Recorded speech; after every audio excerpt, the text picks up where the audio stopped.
13? Yes, sir. You said 12:30. Where did I go to it? I was something 10. Oh, God, I hate this. Oh, look, it's going everywhere. Hang on.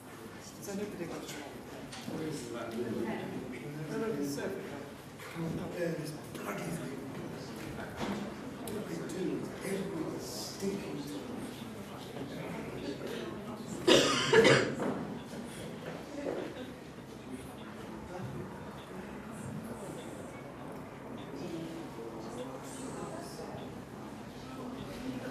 One minute ago, the British political world exploded in disbelief and turmoil. King Charles, in a move so unexpected it has rattled every corridor of power in Westminster and every street corner in the nation, used the Supreme Court to deliver a devastating blow to Prime Minister Keir Starmer.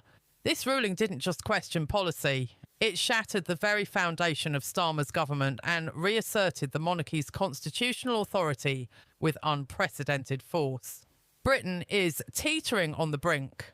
Protests have erupted across cities. Social media is ablaze with hashtags like King Strikes Back and Defend the Crown. And ordinary citizens are finding themselves at the heart of a constitutional battle that will define a generation. Many assumed the monarchy's role today was largely ceremonial, symbols relegated to pomp and ceremony. Yet what unfolded this week is a powerful reminder that the Crown still holds immense latent power. The narrative of a powerless monarchy shattered overnight as King Charles revealed a meticulous strategic plan using Britain's highest court, the Supreme Court, as his instrument of power and the political system as the chessboard of constitutional challenge. Yesterday's shock ruling emerged after months behind closed doors, following a simmering conflict between the Crown and the government. Starmer's executive decisions aimed at strengthening his political control amid growing crises, economic instability, immigration debates, national security concerns were put under extraordinary scrutiny. The Supreme Court's judgment was emphatic. These actions were unconstitutional, undermining the balance of power and threatening the bedrock principles of British governance anchored in royal sovereignty. The court's language, measured yet stark, acknowledged that the monarch retains a vital guardian role over Britain's democratic institutions. Inside Downing Street, panic spread like wildfire. Starmer, a man who had touted his steady leadership through turbulent times, was now visibly rattled. Political insiders revealed he spent hours on calls desperate to rally support, while his closest aides scrambled to spin the narrative. Yet the weight of the ruling was impossible to bear down. The young Prime Minister was confronted with a grim reality. His authority was under siege, not just politically, but constitutionally. And the crisis was escalating by the hour.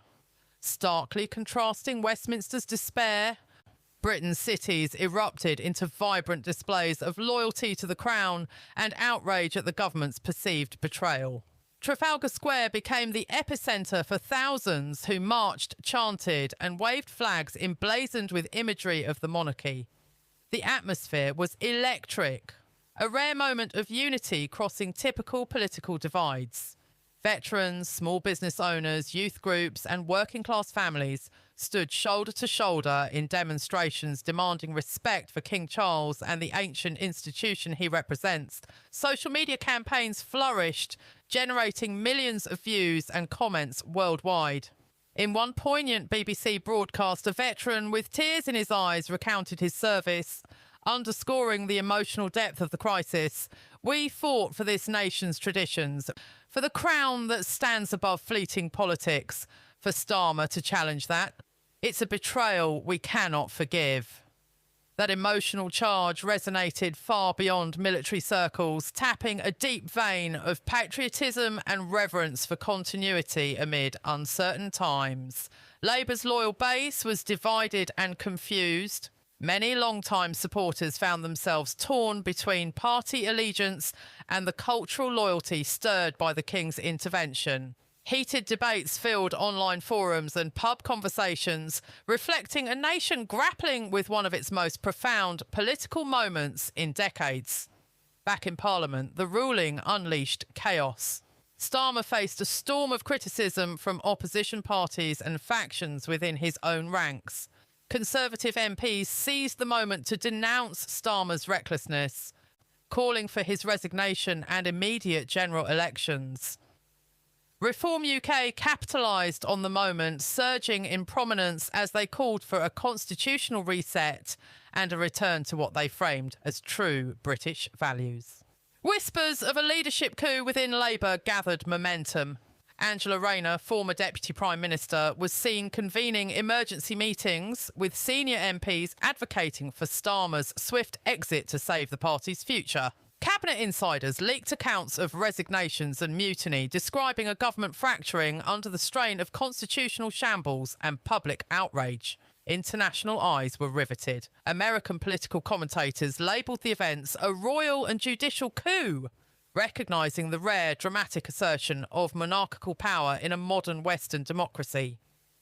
European media framed the crisis as a showdown between democracy and tradition, while Canada's Prime Minister issued a measured statement reaffirming allegiance to the Crown, signalling diplomatic concern over Britain's turbulent future. As night fell, Buckingham Palace released a terse 20-word proclamation. His Majesty remains dedicated to the preservation of the United Kingdom. Respect for the monarchy is non-negotiable. No mention of Starmer by name, but the message was clear. The Crown was ready to wield its reserved powers, including potentially dissolving Parliament or appointing a caretaker government to restore order. Polls showed plummeting public confidence in Starmer and Labour, while support for the monarchy surged. The UK stood at a crossroads, its constitutional foundation shaken and its political future uncertain. And now, the nation asks, will King Charles act decisively to restore stability? Will Starmer survive this storm, or will this be the end of his political career? What will this seismic showdown mean for the future of Britain's democracy, for the balance between elected officials and historic institutions? The answers lie ahead, and they will reshape British politics for generations. Drop your thoughts and predictions in the comments below. Share this update to fuel the debate and be part of history in the making. And don't forget to subscribe and ring the notification bell to stay ahead of every twist and turn in this unfolding constitutional saga. Britain is burning, the Crown watches silently, and the next chapter is about to be written. The constitutional earthquake shaking Britain is far from quieting. King Charles's silent strength now casts the longest shadow over Westminster. Westminster that reels from the Supreme Court's unprecedented rebuke of Keir Starmer's government. The King's terse statement, His Majesty remains dedicated to the preservation of the United Kingdom. Respect for the monarchy is non-negotiable, has sent an unmistakable message echoing in every corner of the realm. The Crown's patience is not infinite, and its resolve is steel. As Starmer's support plummets, with cabinet ministers quietly resigning and murmurs of a leadership coup growing louder, the UK faces a historic crossroads. Will the Prime Minister surrender to the mounting pressure or attempt a last-ditch fight for survival? Constitutional experts warn that Charles holds reserve powers, rarely used, but potent enough to dissolve Parliament or invite a caretaker government if the crisis deepens. The global community watches in fascinated tension.